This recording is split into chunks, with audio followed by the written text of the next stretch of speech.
This is White Plains Week, the weekly roundup of White Plains, Westchester, and world news.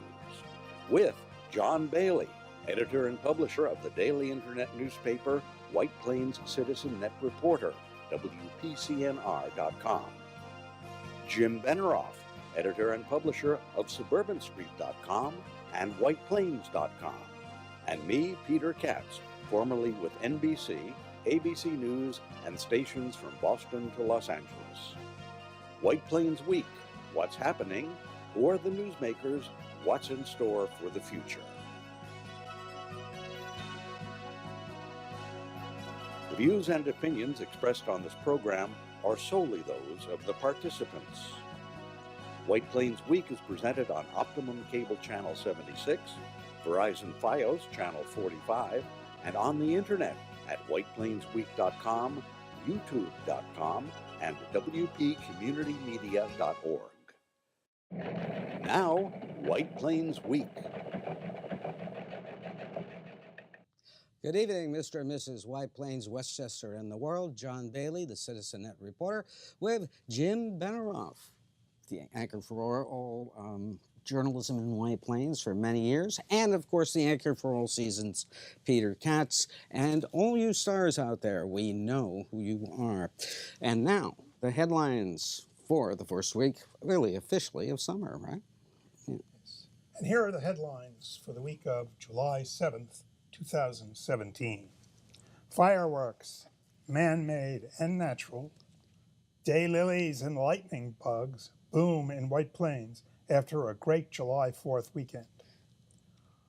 Owner of 2 White Plains restaurants pleads guilty of neglecting to pay $380,000 in sales taxes over the last 6 years. He makes full restitution. Sales taxes lag behind, with June figures behind. This will be third straight year of decline. The Roach administration begins to develop a momentum of achievement that may be hard to beat. White Plains mid-year, parcels beginning to develop. We will take a look. Peter Katz will bring you a look at a quiet week in this ongoing feature, Trump the President. 6 arrested in Yonkers drug bust. Annie the Musical returns to Westchester Broadway Theater. Pet Adoption Day is scheduled for July 22nd, 10:30 to 4:30 at Westchester Broadway Theater. 2 Eagle Scouts are honored at the Common Council. Thank you, Jim. And now to the Rolo Newsreel March of Time. And that is a daylily. It's called Fireworks, and it came out this week. And it always comes out. That daylily comes out every year just to celebrate July. And then what else arrived? The summer moon up top on July 4th night, and lightning bugs returned on July the 1st. And they declined to be interviewed because, you know, when you're courting, you just don't want to be bothered, right? How did you get that close-up of the lightning bugs? Well, I coaxed the lightning bug into the jar and just photographed him with my iPhone. Not too terrific. It's not Ansel Adams quality, but the point is, it's news. Very unique. Right. Yep. And the lightning bugs were just really frolicking that night. Next slide, please. Has anyone ever thought of using them as an alternative energy source? You know, well, I mean, they would work at night when solar panels won't work. They're one of the charms of a summer night, and they only come out when they're ready. Maybe now, we can develop lunar panels. Lunar panels. Very true. So now to the shocker of the week, and it was announced by the district attorney of Westchester County that a owner of 2 restaurants in White Plains in the Westchester Mall on the food court had failed to pay sales taxes. He pled guilty, and he did make full restitution. But what was staggering to me was the amount that he had failed to pay. It was $380,000 for 6 years. And In the tax years 2014 and 2015, the defendants failed to pay $68,000. I find this fascinating. People cheat on sales taxes all the time, John. You know, getting caught is something else again. Sort of amazes me that the landlord wasn't aware of what was going on. Mm-hmm. Well, true, because if I haven't read the leases, so I don't really know. But true. And but also, well, why would a landlord be at all concerned with whether the business leasing there was paying sales tax? well, they might have an idea of what they might charge for future rents. What? How their lease reads. In other words, they try to keep track of how much they're selling per square foot. Now, in certain leases, they take a percentage. Sometimes they take a percentage of the gross sales of a business as part of the rent. They pay. Let me get this straight now. They pay a percentage rent based on Their sales. The sales volume. Yeah. Wow, that is interesting. You know, I'm not saying anything I don't know, but it just seems to me that this would have been picked up at some point, some way other than just the way it was. Well, Seems to have been. The district attorney's press spokesman, Robert Wolf, told me that this was just an isolated investigation, and it was initiated by the New York State Department of Taxation, and one thing though, in cases it's like, not an ongoing thing, you know. In cases like this, one thing that keeps you out of jail is if you make restitution. Yes. In other words, you will pay the state the sales tax you owe and some penalties and interest, and that settles the matter and keeps you out of jail. So. Right. Well, And if you can afford to do that, that's fine. I believe in this particular case, not only is the principal, but the businesses themselves are in a probation situation where they will just make restitution, and that really ends the matter from a prosecution Complete press standpoint. release on this situation is on WPCNR.com, direct from the district attorney, which is always interesting. Now, next slide, please. The city sales tax for May was a little bit better than last year. However, through the first 11 months of the fiscal year, if we get the same June figures as we got in 2016, that's 4,441,000, we would hit 49,449,000 for the year. That is 0.007 down, almost 1% down, and this is the third straight year. The thing is, though, that when the city does the budget in terms of figuring sales tax in the future budgets, they can only use what the city had collected historically. Yeah, that's the city's law. Yeah. Unfortunately, what the county did, that they overestimated what their sales tax would be this year by a vast amount, and that's why they're in the hole. But what do we think about this? The sales taxes continue to be soft, and this is the third straight year. I think, you really would need to do what Jim has been saying on this program week after week, not week after week, but for a long time, which is you need to know what is the trend of retail in your community, and you need to do a study on it, and you need to see where it's going.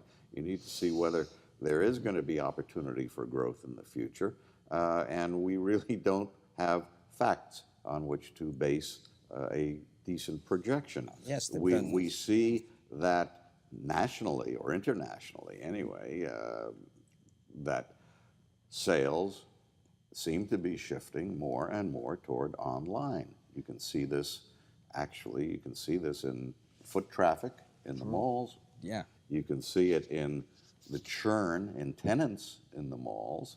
You can see it in chains such as Sears cutting back on the size of the stores that they have. A lot of closings.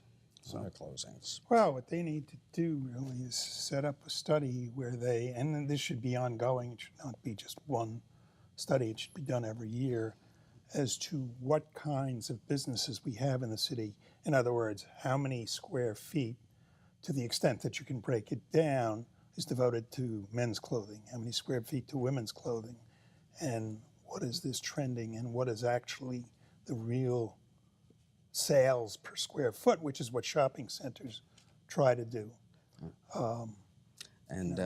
Just judging what shoppers say about White Plains doesn't tell you what they're actually doing. Yeah.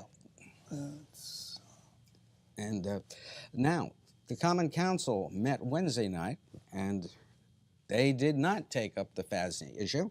Could we have a shot of the Common Council, please? And that is the control room that White Plains Television, we're seeing this program, uses to queue up shots at the Common Council. They thought it was interesting. It was from the White Plains Cable website. Now, looking at the Roach administration, which has been handling things for 6 years, Jim and Peter, it seems to me that Mr. Roach is really benefiting from all the activity around town in new construction, and people may very well have a feeling that everything is in control, the city is rolling. And any incumbent administration benefits from construction and growth in the city. If you look at Al Del Vecchio's terms, many terms in office, many years, he certainly benefited in their ability to have turned around White Plains through the initial urban renewal that they did. Galleria. It all started with the Galleria. Yeah. And so, Del Vecchio's administration benefited from that. Joe Delfino's administration benefited when they managed to controversial jumpstart things city center downtown with the city center. There was some over the years, some controversy over just what to do and how to plan for development of the downtown. But nonetheless, if you happen to be running the city and things are on an upward scale, people get the impression it's on an upward scale. You're going to get the credit for it. We have a really interesting, I don't know how many buildings are currently actually under construction. However, there are a total of approximately 4,000 apartment units that are on the books to be built and or in the being pipeline. That's more people coming into town, which in theory should translate into more business. The question is, I don't know the breakdown of the size of the apartments, but most of them, I think, are studios, 1-bedrooms, and a few 2-bedrooms. Well, developers these days make no bones about wanting to reach millennials and empty nesters as their prime targets. Well, I'll tell you, speaking as an empty nester, I think there needs to be some bigger apartments built. When I say bigger apartments, I'm talking about 4, possibly even 5-bedroom apartments. I happen to be living in a fairly large home. I would really have to, and we're doing a lot of downsizing right now, but I would have to downsize to get into a 1 or 2-bedroom apartment. I just couldn't do it. I know you would need a warehouse apartment, wouldn't you? Yes. Yes, you would. Now, let's take a look at construction around town. First up is the Continuum on 55 Bank Street. We shot this photo yesterday. And you'll notice I got the building itself pretty well enclosed. I mean, it looks like a finished building. I have a question about this. Somebody said to me, and I haven't heard anything about this officially, that they're planning another tower on the left. Is there any?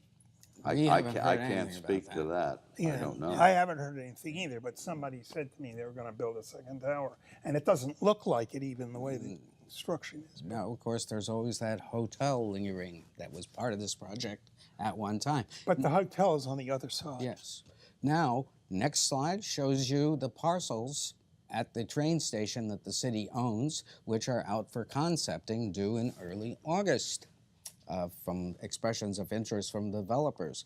That's another huge construction project, which is going to be done. Next is the White Plains Mall site, which is still operating, but they want to build a combination of apartments, open space, and retail on that site. And next, you have this foundation of the new apartments on the Kalb and Maple Avenues. This is really moving along fast, that foundation.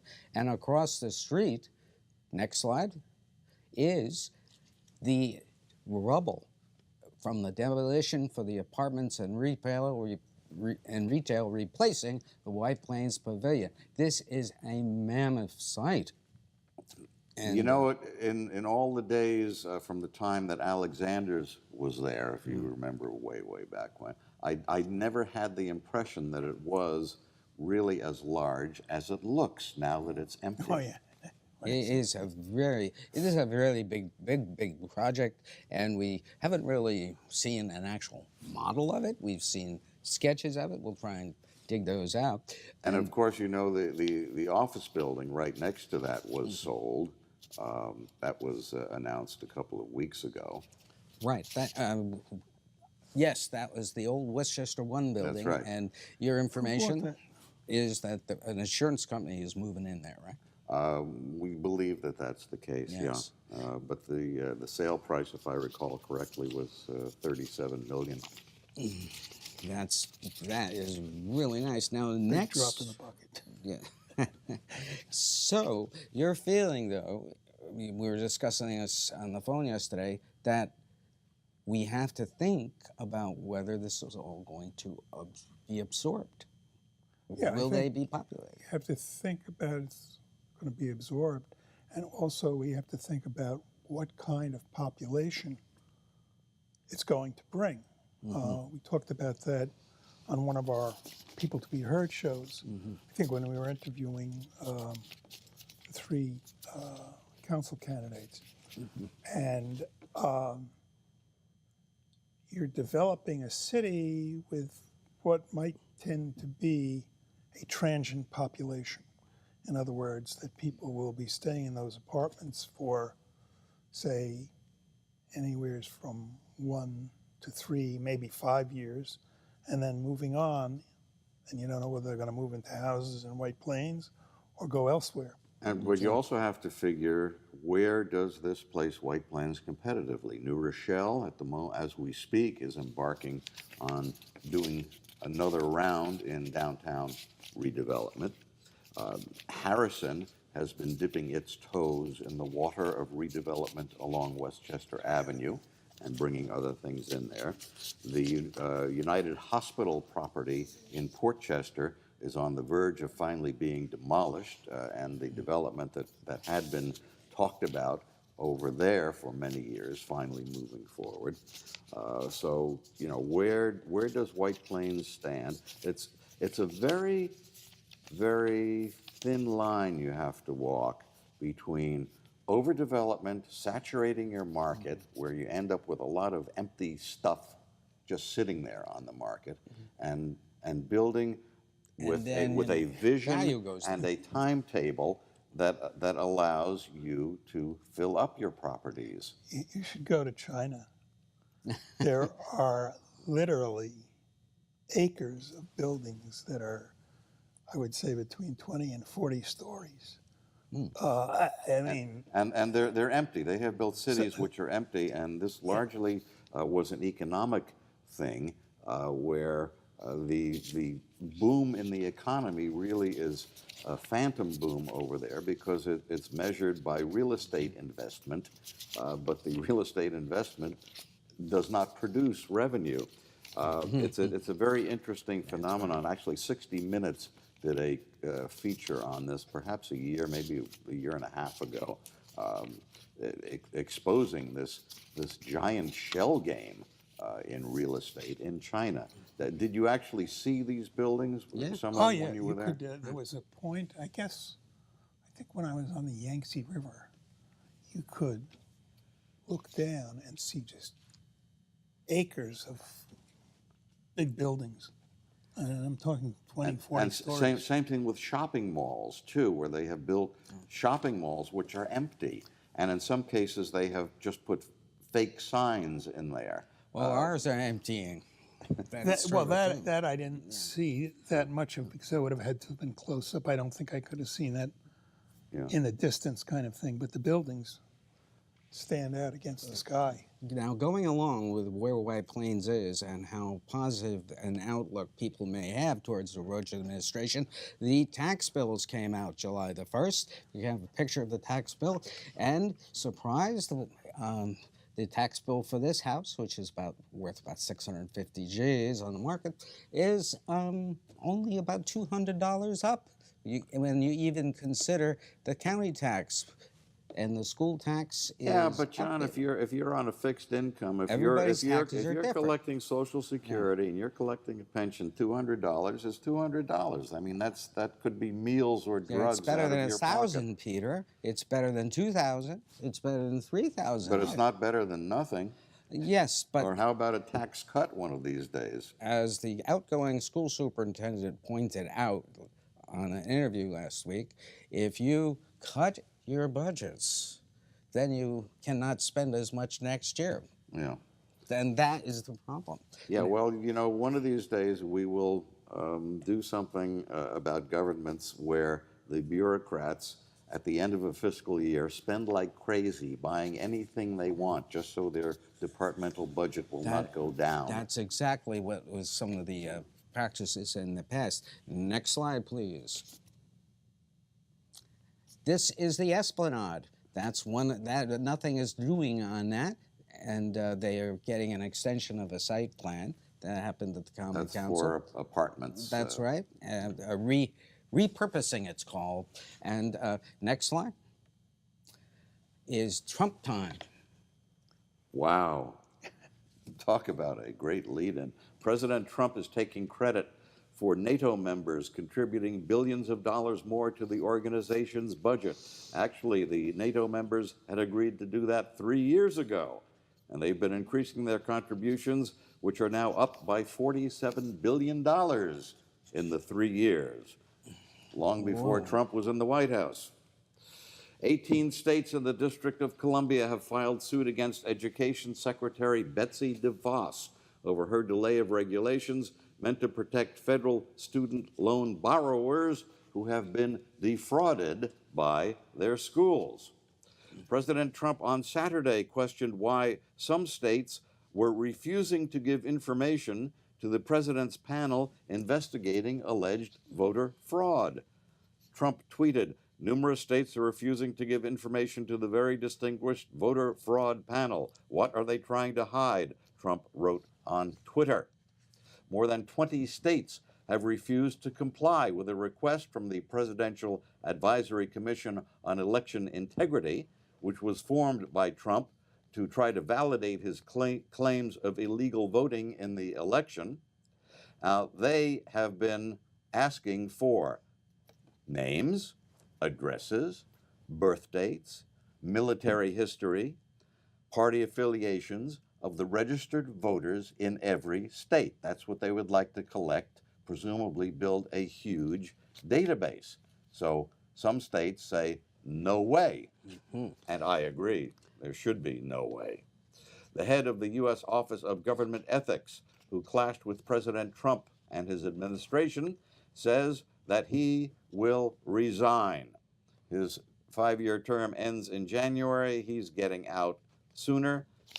Walter Schaub is his name. He says he will step down as ethics watchdog effective July 19th. So now this means that Donald Trump gets to appoint an ethics watchdog to watch his ethics. Boy, he's just made to do that, isn't he? Senate Majority Leader Mitch McConnell said Thursday the Republicans have been unable so far to agree on key details in the latest secret bill to repeal and replace Obamacare. McConnell refused to speculate about its chances of passing in the Senate.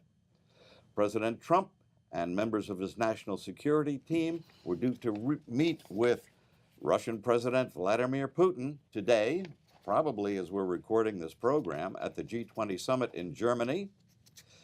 It seems that Trump, Putin, Secretary of State Tillerson, Russian Foreign Minister Lavrov, and 2 translators will be the only ones in the room. The meeting is expected to last 30 minutes.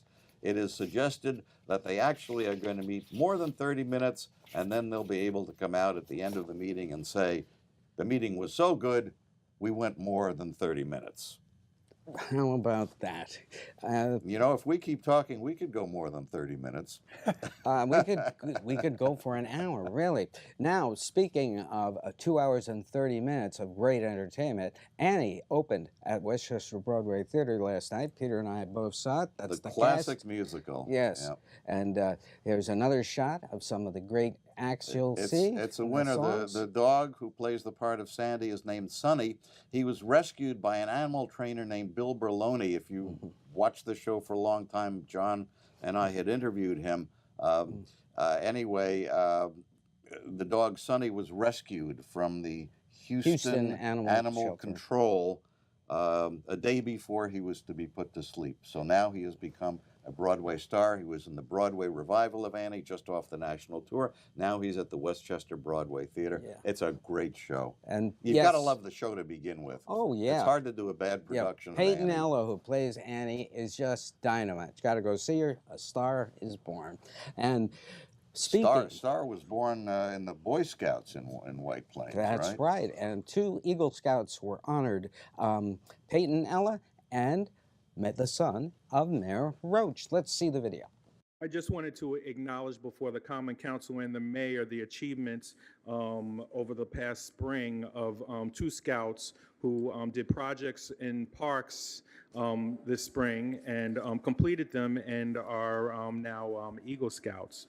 So the first project was a kayak rack that was built in Liberty Park. And without those racks, we wouldn't have kayaking. So he engineered the project and supervised the building of the rack. And from Scout Troop number 613, I'd like to acknowledge Akiva Grimaldi.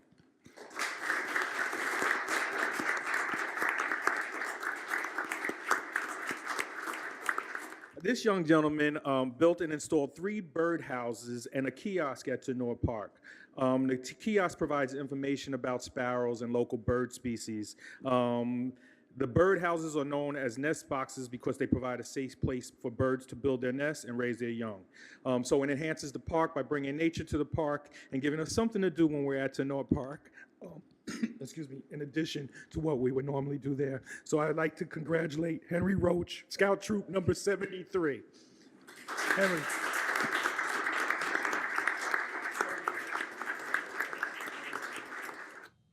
How about that? Congratulations to both the Eagle Scouts. And nice to see some good things occasionally. Yes, well, it's the Roach Radiance. Right.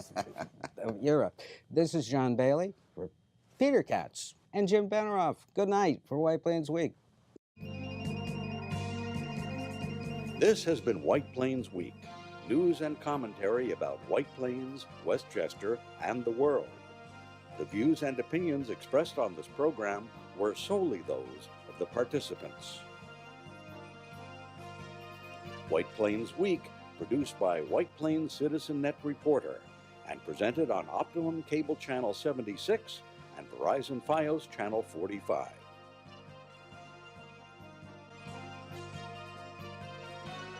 You may view White Plains Week anytime on the internet at whiteplainsweek.com, youtube.com, and wpcommunitymedia.org.